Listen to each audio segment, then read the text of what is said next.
اعوذ باللہ الشیطان الرجیم بسم اللہ الرحمن الرحیم الحمد واللہ علی علیہ اج میں موضوع لے کر آیا ہوں، وہ یہ ہے کہ فدق جیسے لوگوں کا دعویٰ ہے کہ فدق جو ہے وہ بنت وسلم کا حق تھا، یہ حق تھا تو مولا آپ نے دور حیات میں آپ خلافت کے وقت اس کو واپس کیوں نہیں لیا؟ اسی ضمن میں کیونکہ بہت سے جواب دیے ہیں، لیکن جو میرے سب سے معتبر اور اچھا جواب ہے وہ امام الصادق علیہ السلام کا، کہ مولا نے ایسے کہ ہر چیز کو واضح کر کے رکھ دیا، کیونکہ مولا حجت خدا تھے،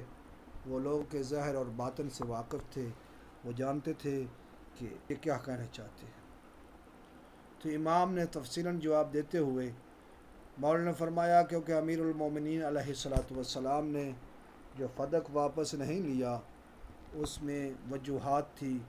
جو دین کے لیے فائدہ مند تھی۔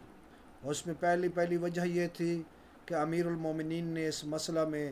رحمت للعالمین کی اتباع کی ہے، کیونکہ جو کتابوں میں لکھا ہے، کہا ہے کہ جب مولا اور حضرت محمد مصطفیٰ صلی اللہ علیہ وسلم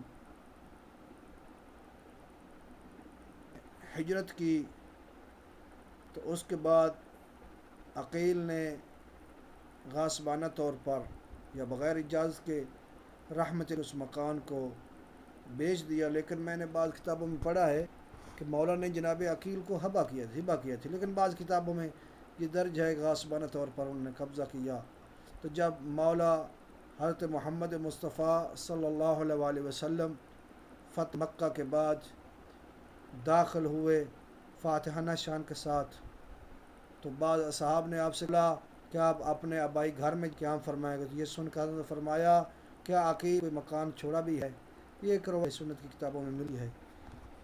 تو وہ جو مال ظلم کے ذریعے چھینا جائے اسے واپس نہیں۔ دوسرا، امام جعفر فدق کی وجہ سے حضرت سیدہ ناراض اس دنیا اور وہ جغیر اور حضرت علی علیہ السلام وہ جغیر واپس کر کے غاصب سیدہ کے غم نہیں کرنا چاہتے تھے۔ نمبر 3، حضرت المومنین نے فدق حضرت امیر الشمشیر اس لیے واپس نہ لیا تاکہ اہل جہان کو معلوم ہو جائے کہ یہ خاندان اپنی ذات نفت کے لیے کبھی تلوار نہیں اٹھاتا، جبکہ حضرت ابو بکر نے حضرت علی علیہ السلام کی گواہی کو یہ کہہ کر مسترد کر دیا حضرت علی کا وفات پوشیدہ ہے۔ حضرت نمبر 4 یہ ہیں، یہ کتاب میں لکھے ہیں، کتاب مجالس مومنین میں، جہاں سے نقل کر رہا کہ حضرت کے علی کا مسلسل 5 سال تک اقتدار سے محروم رہے اور دوسرے لوگ ممبر پر بیٹھ کر حکومت کرتے رہے، اور 25 سال کا عرصہ کم نہیں ہوتا۔ شیخین اقتدار حال کو عین دین سمجھ بیٹھے تھے، اور حضرت علی علیہ السلام فدق وار کے لوگوں کو خواہ مخواہ کی مخالفت نہیں تھے۔ اس کی ایک بہت بڑی مشہور مثال ہے کہ حضرت علی علیہ السلام نے جب کوفے میں خلافت کو منتقل کیا تو لوگوں کو تراویح سے منع فرمایا، تو لوگوں نے گلی کوچوں میں نعرے لگانے شروع کر دیے، واہ عمرہ واہ مظلومہ، عمر کی سنت کو مولا علی پشت کر دی ہے۔ تو شور بلند ہوا، حضرت نے محسوس کر لیا کہ ایسے میری فوج حکومت کا شریزہ بکھر جائے گا۔ مصلحت وقت کو مد نظر رکھتے ہوئے آپ نے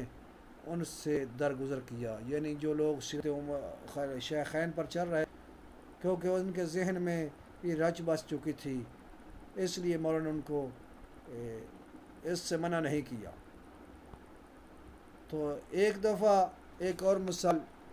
کہ قاضیوں نے آپ سے پوچھا مولا بتایا کہ ہم فیصلے کریں، تو حجت خدا امیر المومنین نے ابو الحسنین شفین نے فرمایا